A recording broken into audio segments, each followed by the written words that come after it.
আজ আমি কি করে বটি দিয়ে অনেকগুলো বাটা মাছ কেটে নিলাম, তো তোমরা পুরো ভিডিওটা দেখো।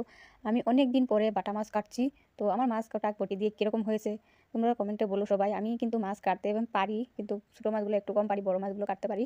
তো আজকে আমি ভেবেছি 1 কেজি বাটা মাছ বসে বটি দিয়ে 1 কেজি বাটা মাছ কীভাবে কাটলাম। তো পুরো ভিডিওটা তোমরা সবাই দেখো, আর আমার ভিডিওতে একটা কমেন্ট করে দিবা যাতে আমার বাটা মাছটা কীরকম হয়েছে কাটাটা। তো আমি কাটতে পেরেছি না পেরেছি সেটা তোমরা সবাই বলবা। তো আমার অনেকগুলো মাছ প্রায় কাটার শেষ দিকে গিয়েছি, কাটা হয়ে যাচ্ছে প্রায়। তো আমার অনেকগুলো মাছ, এখানে 1 কেজি মাছ আছে বাটা মাছ। 1 কেজি বাটা মাছ কীভাবে কাটি আমি বটি দিয়ে? আমি একজন মেয়ে মানুষ হয়ে কীভাবে অনেকগুলো মাছ কাটা সম্ভব? তো তোমরা ভিডিওটা দেখো, দেখলে বুঝতে পারবে কীভাবে কাটি বটি দিয়ে। কিন্তু কাটা অনেক সহজ নয়, অনেক কষ্ট। বসে বসে মাছ কাটা আমার অনেক কষ্ট হচ্ছে, তাও মাছগুলো কাটছি। কেননা আমাদের মা নেই, ভাই বোন নেই, কেউ নেই যে আমার মাছ কুটা কেটে দেবে আমাকে মাছগুলো। আমাকে কে কেটে দেবে? আমি আমার নিজের কাজ নিজেই করতে হবে সবগুলো কাজ। আর আমার ভাই একজন আছে, ভাই চলে যাবে, ও খেয়ে চলে যাবে গাড়ি নিয়ে। তো আমি জলদি মাছগুলো কেটে নিচ্ছি। তো ওইগুলো কেটে তারপরে আমি রান্না করব, ও খেয়ে গাড়ি নিয়ে বের হবে বাড়ি থেকে।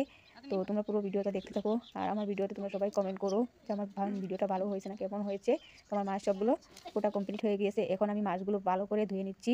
মাছের একটু খোসাগুলো আমি ছাড়িয়ে নিয়েছি।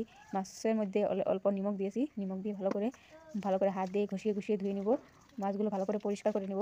পরিষ্কার করে তারপরে জল দিয়ে ভালো করে ধুয়ে তারপরে আমি এটাকে আবার 2-3 বার করে জল দিয়ে ধুয়ে নেব। আমি দাগগুলো পরিষ্কার করে নিচ্ছি।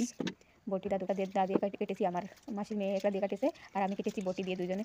ও 2-3টা মাছ কেটেছে, ও বেশি কাটেনি, কিন্তু আমি কেটেছি সবগুলো মাছ আমি কেটেছি। ও কাটতে পারে না, ও ছোটো মানুষ, এরকমভাবে কাটবে। ও 2-1টা মাছ কেটেছে, তাই ওই 2টা দাও কাটাচ্ছি। আমি নিজেই সবগুলো মাছ কেটেছি। তো আমার মাছ কোটা কেমন হয়েছে তোমরা সবাই বলো। আমি মাছ কোটা শেষ হওয়ার পরে আমি এখন ভালো করে মাছগুলো ধুয়ে নিচ্ছি, নিমখ দিয়ে পরিষ্কার করছি। তো কেমন হয় মাছ কোটা আমার? এইখানে আছে 1 কেজি বাটা মাছ। 1 কেজি বাটা মাছ আমি কী করে কাটলাম সেটাই তোমরা দেখো ভিডিওতে। তো সবাই ভালো থেকো, আর আমার ভিডিওতে বেশি করে সাবস্ক্রাইব করবা, সবাই বেশি করে লাইক করবা, কমেন্ট করবা। ওকে।